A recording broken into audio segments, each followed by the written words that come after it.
নজর রাখবো পরবর্তী সংবাদে। বঙ্গে বামেদের প্রার্থী তালিকা প্রকাশ করা হলো সিপিএম এর, এবং আজকে পশ্চিমবঙ্গের তালিকা প্রকাশ হয়েছে। তবে এই রাজ্যে কবে প্রার্থীর তালিকা প্রকাশ হবে এই নিয়ে একটা প্রশ্ন তো রয়েছে। তবে তার পাশাপাশি পশ্চিমবঙ্গের প্রার্থী তালিকাতে কাদের কাদের নাম উঠে এসেছে, কারা পড়লেন বাদ, জানবো, কথা বলবো। সাংবাদিক অঞ্জন শুকুল এই মুহূর্তে রয়েছেন টেলিফোন লাইনে। অঞ্জন বাবু, নিউজ ভ্যানগার্ডে আপনাকে স্বাগত। বঙ্গে প্রার্থী তালিকা প্রকাশ করলো সিপিএম, কি রয়েছে এই প্রার্থী তালিকার মধ্যে, কাদের কাদের নাম যোগ হলো? দেখো, পশ্চিমবঙ্গের লোকসভা 42টি আসনের মধ্যে আজ সন্ধ্যায় 16টি আসনের প্রার্থী তালিকা প্রকাশ করলো পলিট ব্যুরোর সদস্য সিপিএম এর বিমান বসু। 42টি আসনের মধ্যে 16টি আসনের প্রার্থী তালিকা প্রকাশ করায় পুরনো যারা রয়েছে তাদেরকেই বেশিরভাগ দিলেও নতুন মুখ আনার চেষ্টা করেছে। কারণ একটাই, বামপন্থের পলিট ব্যুরোর সদস্যরা একটা মিটিং এ বসেছিল সন্ধ্যেবেলায়।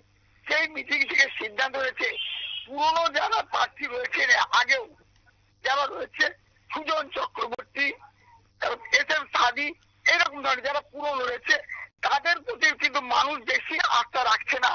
সেই জন্য বামফ্রন্টের পলিট ব্যুরোর সদস্য ঠিক করেছে পুরনোর পাশাপাশি 8 জনকে নতুন মুখ নিয়ে আসার চেষ্টা করেছে। পাশাপাশি বলে রাখা ভালো, যেহেতু কংগ্রেসের সাথে এর আগে আসন সমঝোতা করেছিল বামফ্রন্ট, সেই জন্য বামফ্রন্টের কংগ্রেসের কেউ কিছু আসন ছেড়ে রাখা হয়েছে। যদি কংগ্রেসের সাথে আসন সমঝোতা হয় তবে সেই আসনগুলো তাদেরকে দেওয়া হবে। পাশাপাশি নওশাদ সিদ্দিকীর জন্য কিছু আসন রাখা আছে।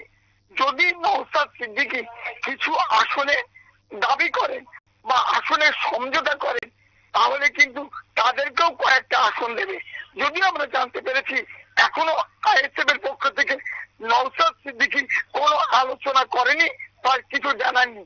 তবে যদি 7 দিনের মধ্যে কংগ্রেস এবং আইএসএফ এর নেতারা যদি সমঝোতায় না বসেন তাহলে কিন্তু বামফ্রন্টের পলিট ব্যুরোর সদস্য আবার বৈঠকে বসবেন এবং বাদ বাকি আসনের প্রার্থী ঘোষণা করবেন।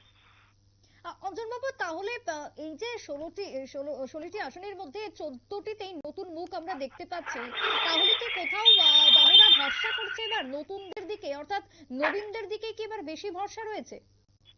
হ্যাঁ দেখো, যেহেতু বাংলার মুখ্যমন্ত্রী মমতা বন্দ্যোপাধ্যায় যুব সমাজকে নিয়ে চলছে, বেশিরভাগই নতুন মুখ এনে মানুষের মন জয় করছে। এবং একটা ধারণা হয়েছে, বামফ্রন্টেরও একটা ধারণা হয়েছে যে নতুন মুখের প্রতি কিন্তু মানুষ আকৃষ্ট হচ্ছে, যুব সমাজ আকৃষ্ট হচ্ছে। এই কথাটাকে মাথায় রেখে তারাও কিন্তু এবার যুব সমাজকে দায়িত্ব দেওয়ার চেষ্টা করছে এবং তাদেরকে সেই উদ্দেশ্যেই প্রার্থী করার সিদ্ধান্ত নিয়েছে। একেবারে অনেক ধন্যবাদ অঞ্জন বাবু। আমরা কথা বলছিলাম সাংবাদিক অঞ্জন শুকুলের সঙ্গে। তবে সেই জায়গাতে দাঁড়িয়ে 16 জনের মধ্যে 14 জনই নতুন মুখ। পশ্চিমবঙ্গে বামেদের প্রার্থী তালিকা প্রকাশ করা হলো আজকে প্রথম। 16 জন প্রার্থীর মধ্যে 3 জন রয়েছেন মহিলা প্রার্থী। তবে এই রাজ্যে কবে হবে, এই রাজ্যের দিকে একদিকে যেরকম কংগ্রেস একটা আসন ছেড়ে দিয়েছে, যদি জোট হয় সেদিক থেকে তাকিয়ে পশ্চিমবঙ্গ ঠিক একই অবস্থান। জোটের দিকে তাকিয়ে এখনো পর্যন্ত আসন ছেড়ে রেখেছে বাম এবং কংগ্রেস উভয়ই, সেই ছবি উঠে আসছে রাজনৈতিক মহল থেকে। ছোট্ট বিরতির পর ফিরবো, সঙ্গে থাকুন।